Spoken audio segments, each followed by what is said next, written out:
So one of the things that I've noticed related to what I was just saying a moment ago around dropping the hold that certain roles have on us is that, in a way, you could say it happens naturally as we continue to meet the energies that arise in the context of relationship. As they fall away, it's like the glue that holds those roles together is just no longer there. So you'll feel yourself going into it, but either it's really distasteful, like it just almost feels nauseating to do it, or you feel your energy drop, or you just can't do it in a very convincing way anymore. It's like it's just becomes more and more elusive. Like it almost becomes like a memory. And so then the question is, well, then how do I know how to be in relationship? If I've responded to certain challenges or experiences in relationship in a particular way, how do I know how to do that in a more soul-guided way? And the point is that there are no how-tos. There are no how-tos. It's intuitive. So what'll happen is that you'll encounter, say, a particular challenge that you've encountered many times before and that you've responded to in a certain way many times before, and you'll find that it's just not possible to do that anymore. You can't even remember how to do that anymore, and something else will move through. It's intuitive. There is a natural expression, that which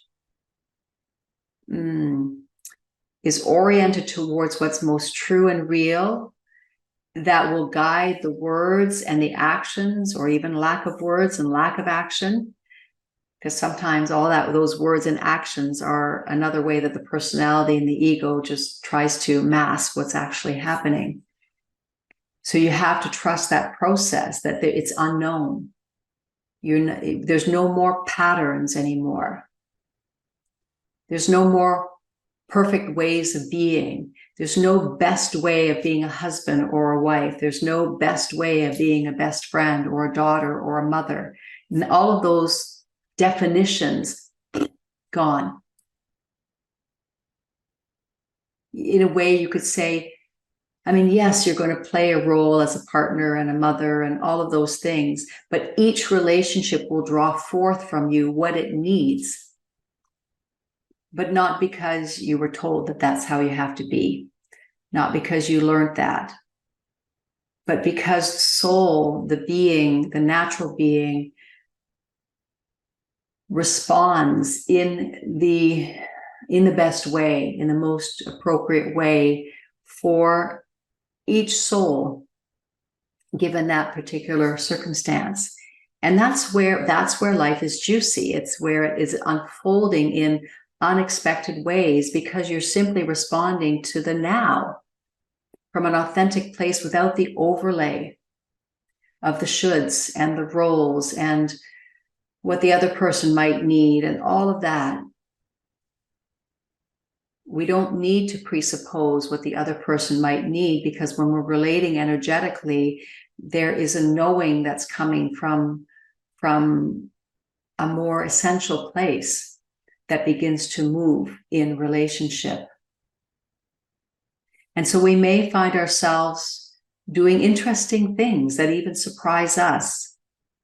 We may find ourselves interacting with children in a new way, when we don't think we have to be that adult and they're the child, but now we're two souls relating.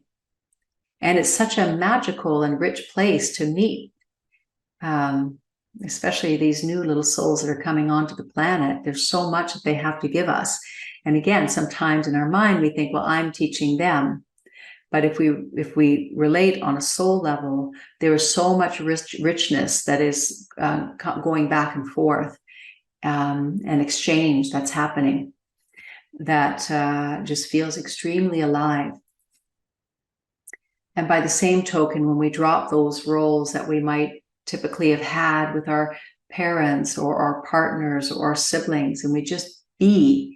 And in a sense, we're not relating to an other ever. We're relating to this moment.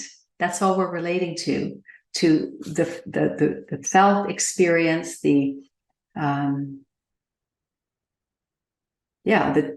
true experience that's happening here in this moment. And then we just see what arises from there. So it's an unfolding, it's a moment to moment unfolding. And so everything is new. Everything is new. So the person that I was married to yesterday is not the same person I'm married to today. The grandchild that I related to yesterday is not the same one as today. It's a relating to this moment here.